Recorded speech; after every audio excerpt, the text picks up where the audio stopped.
Part 1 में हम देख चुके हैं एनन को अपनी गर्लफ्रेंड प्रूव करने के लिए मिस्टर शू उसे किस कर देता है, जो यूवन भी देख लेता है। आगे हम देखेंगे। आई सजेस्ट पार्ट 2 से पहले पार्ट 1 भी देख लीजिए, जिसका लिंक आपको ऊपर आई बटन पर मिल जाएगा। अगर आपको मेरी वीडियोस अच्छी लगती है तो लाइक और शेयर करना, और हाँ, कमेंट कर ज़रूर बताना। और ऐसी ही नई नई लेटेस्ट वीडियोस देखने के लिए हमारे चैनल को सब्सक्राइब भी कर देना। पार्ट 2 में हम देखते हैं मिस्टर शू कहता है, यकीन हो गया? तो वो लड़की भाग जाती है। एनन कहती है, तुम्हें कितनी जल्दी है ये सब करने की, अभी तो मैं रेडी भी नहीं थी। वो कहता है, मैंने किस इसलिए किया ताकि तुम पढ़ाई में डिस्टर्ब ना हो। तो वो गुस्सा हो जाती है। यूवन आकर कहता है, तुमने एनन को किस क्यों किया? एनन, क्या ये तुम्हारा बॉयफ्रेंड है? वो कहती है, नहीं तो डिस्टर्बेंस ना हो इसलिए किया। वो कहता है, तो किस करने की क्या ज़रूरत थी? मिस्टर शू कहता है, तुम्हारे पास कोई और तरीका है? वो कहता है, तुम किसी और को अपनी गर्लफ्रेंड बना लो। मिस्टर शू कहता है, नहीं, तुम सबसे बेटर हो डियर। वो दोनों हैरान। मिस्टर शू कहता है, मेरी कैलकुलेशन के हिसाब से तुम्हें किस करना सबसे इजी वे रहा।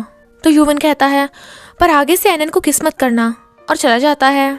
जब वो बास्केटबॉल खेल रहा था तो क्या उसे पानी देने आती है और बताती है, मैं एनन की क्लास मॉनिटर हूँ। वो कहता है, हेलो, क्या तुम एनन का ध्यान रख सकती हो? वो कहती है, ओके, तुमने जो लाइब्रेरी में देखा उसे देख सैड मत होना। वो कहता है, नहीं तो एनन तो पढ़ रही थी। किस वाले सीन को याद कर एनन का मन पढ़ाई में तो बिल्कुल नहीं लग रहा था। वो पूछता है, फॉर्मूला याद हो गया? वो मना करती है। मिस्टर शू कहता है, आज की छुट्टी हुई और जाने लगा था। तो वो कहती है, अगर तुमने किस ना किया होता तो मुझे अब तक फॉर्मूला याद हो गया होता। वो कहता है, जब तुम्हें 100 बार लिख के भी फॉर्मूला याद नहीं हुआ तो मुझ पे दोष क्यों लगा रही हो? वो कहती है, मुझे ज़रूर अपने माथे पे ही फॉर्मूला लिखवा लेना चाहिए। वो उसे अपने पास बुलाता है तो वो आंखें बंद कर कहती है, तुम क्या करने वाले हो? वो उसके माथे पे फॉर्मूला लिख के कहता है, अगर तुम्हें कल तक फॉर्मूला याद नहीं हुआ तो तुम्हारी खैर नहीं। पर एनन तो स्माइल कर रही थी। नेक्स्ट डे वो उससे पूछती है, तुम सिर्फ मुझे क्यों पढ़ाते हो, जबकि कितने बच्चे मैथ्स में नालायक हैं? कहीं तुम मुझे लाइक तो नहीं करते? वो कहता है, पढ़ाई के अलावा आलतू फालतू बातें सोचना बंद करो। फॉर्मूला याद है? सुनाओ। वो फॉर्मूला सुनाने लगती है पर आधा भूल जाती है। वो कहता है, तुम्हें अब भी याद नहीं हुआ? वो कहती है, मुझे याद था पर तुम्हारा हैंडसम फेस देख के मैं सब भूल गई। तो मिस्टर शू उठकर जाता है।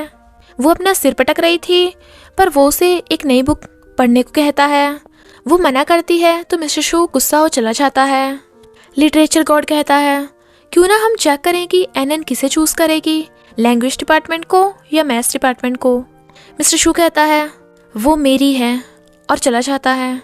मॉर्निंग में जब एनन रनिंग के लिए आती है पर मिस्टर शू को वहाँ ना देख भाग जाती है। मिस्टर शू लाइब्रेरी में भी नहीं था तो वो उसे ढूंढने लगती है और फ़ोन करती है बट फ़ोन स्विच ऑफ था। लैंग्वेज गॉड एनन को बताता है कि मैं लैंग्वेज गॉड हूँ और तुम्हें लैंग्वेज और लिटरेचर पढ़ाने आया हूँ। वो कहती है, पर मैंने अभी डिपार्टमेंट चेंज करने का डिसाइड नहीं किया। और मिस्टर शू कहाँ है? वो कहता है, मिस्टर शू अपना टास्क कैंसिल करवाने वाला है, यानी उसने तुम पे गिव अप कर दिया। वो कहती है, क्या? वो मुझसे इतनी नफरत करता है, अब तो मैं भी उससे बिल्कुल भी मैथ्स नहीं पढ़ूंगी, डेविल कहीं का। मिस्टर शू भी उसकी बातें सुन रहा था। फिर लैंग्वेज गॉड के कहने पे एनन अपनी पसंद की लैंग्वेज बुक्स चूज करती है। तो वो कहती है, लैंग्वेज गॉड तो कितना अच्छा है, और एक वो है डेविल, और रोमांस नॉवल पढ़ने लगती है। तो मिस्टर शू गुस्सा हो चला जाता है। लैंग्वेज गॉड उसे बीच पे लाया था जहाँ वो लैंग्वेज की बातें करते हैं। तो वो कहता है, हम कल को भी लैंग्वेज पढ़ेंगे। मिस्टर शू के बारे में याद आते ही वो मना कर भाग जाती है। लैंग्वेज गॉड कहता है, तुमने उस लड़की पे ऐसा कौन सा जादू कर दिया? मिस्टर शू कहता है, जो मर्जी मेथड यूज़ कर, पर एनन के साथ कुछ मत करना। एनन अपने रूम में आ गई थी पर वो सोने की बजाय मैथ्स पढ़ने लगती है। नेक्स्ट डे एनन से बुक्स गिर जाती हैं तो इंग्लिश गॉड और हिस्ट्री गॉड उसकी हेल्प करते हैं। उन तीनों को बातें करते मिस्टर शू और लैंग्वेज गॉड देख रहे थे। एनन कूदती फिर रही थी पर कीचड़ को देख रुक जाती है तो वो दोनों से उठाकर ले जाते हैं, पर जेलस मिस्टर शू देखना बंद कर देता है। एनन के पास रोमांस बुक्स थे। क्या कहती है, क्या तुमने इतनी जल्दी हार मान ली? कहीं तुम अपने मैथ्स टीचर को धोखा तो नहीं दे रही? तो एनन सैड हो चली जाती है और कहती है, मिस्टर शू अभी तक आया क्यों नहीं? क्या उसने सच में मुझ पे गिव अप कर दिया? मैं हूँ ही भोंदू। लैंग्वेज कोड अच्छा है, पर मिस्टर शू ने मेरे लिए बहुत कुछ किया है। उसकी वजह से मेरे मार्क्स भी बढ़े हैं। मुझे मिस्टर शू की याद आ रही है और मैथ्स पढ़ने लगती है। नेक्स्ट डे वो लैंग्वेज कोड को कहती है, सॉरी, मैं लैंग्वेज डिपार्टमेंट में नहीं जाना चाहती क्योंकि मुझे मैथ्स पढ़ना है। वो कहता है, कोई बात नहीं, जब तुम्हें बाद में कभी डिपार्टमेंट चेंज करना हो तो तुम मुझे बुला लेना। वो कहती है, मैं गॉड को कैसे बुला सकती हूँ? वो कहता है, जब तुम दिल से किसी गॉड को बुलाओगी तो उसे ज़रूर सुनाई जाता है। और बाय कर चला जाता है। मिस्टर शू को एनन की आवाज़ सुनाई दे रही थी क्योंकि वो उसे बुला रही थी, बट वो नहीं चाहता। एनन की रूममेट हॉलीडेज़ पे घर जा रही थी, पर एनन वहीं पे रुककर मैथ्स पढ़ती है और गॉड से प्रे करती है कि वो मिस्टर शू को उसके पास वापस भेज दे। पर मिस्टर शू उसे छुप कर देख रहा था। ज़्यादा पढ़ने की वजह से वो सही से सो नहीं पाई थी और तभी बुड़क कर गिरने वाली थी, पर मिस्टर शू उसे पकड़कर बचा लेता है।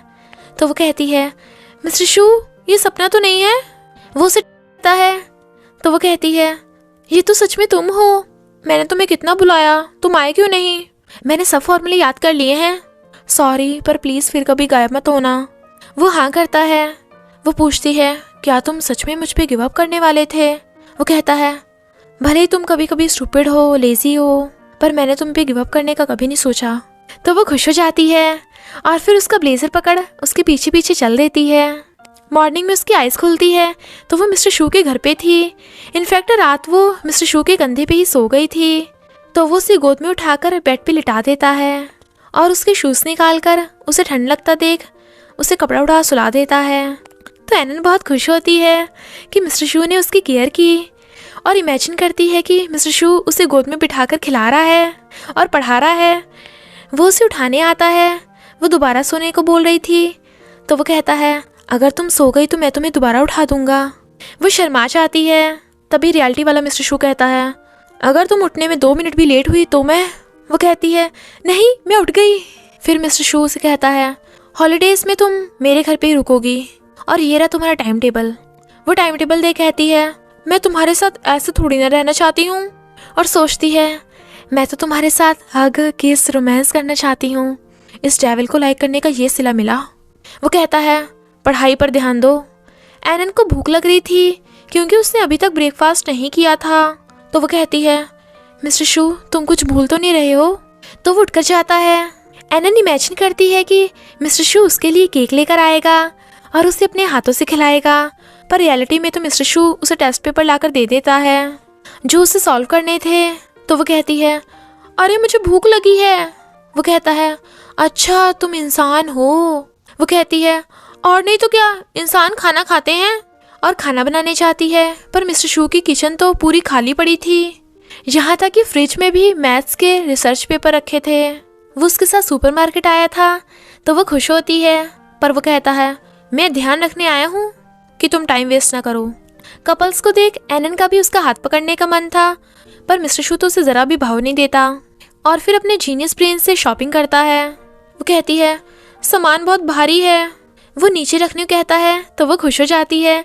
उसे लगा था कि मिस्टर शू एक हाथ से बास्केट और दूसरे से उसका हाथ पकड़ेगा, पर मिस्टर शू तो शॉपिंग ट्रॉली ले आया था और उसमें बास्केट रख के उसी को पकड़ने को दे देता है।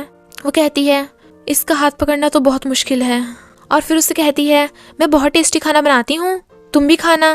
वो कहता है, मैं खाना नहीं खाता, और उसके करीब होकर उसके हाथ से खुद पॉलिथीन पकड़ लेता है।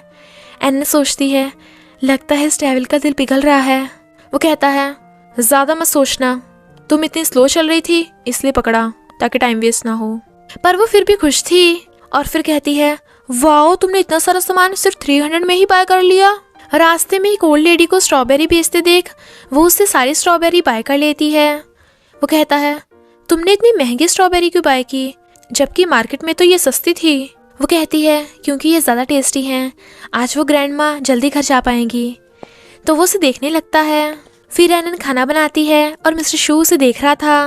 वो उसे भी खाने को कहती है, बट वो कहता है, मैं इमॉर्टल हूँ, मुझे खाने की ज़रूरत नहीं। वो कहती है, पर मैंने तो तुम्हारे लिए भी बनाया है, वैसे अगर तुम खाना खाओगे तो कुछ नुकसान तो नहीं होगा। वो कहता है, नहीं होगा। तो वो कहती है, फिर तो बढ़िया है, बस ये थोड़ा सा खाकर देखो। वो खा लेता है तो वो उसे एक एक कर सारी डिशेस दे देती है। तो मिस्टर शू भी खाने लगा था। वो कहती है, टेस्टी लगा ना, ज़रा ज़ोर से बताओ। वो कहता है, इतना भी बकवास नहीं था। पर फिर सारा खाना खा जाता है। वो बर्तन धोने जाने वाली थी, पर वो कहता है, मैं धो लूँगा, तुम जाकर पढ़ाई करो। तो एनन उसके मना करने के बाद भी उसे एप्रन पहनाने लगी थी, पर गलती से उसके ऊपर गिर जाती है। दोनों एक दूसरे के करीब होने से काफ़ी नर्वस थे। और इसी के साथ पार्ट 2 का एंड हो जाता है। बस थोड़ा सा इंतज़ार करना, फिर मिलेंगे नेक्स्ट पार्ट में।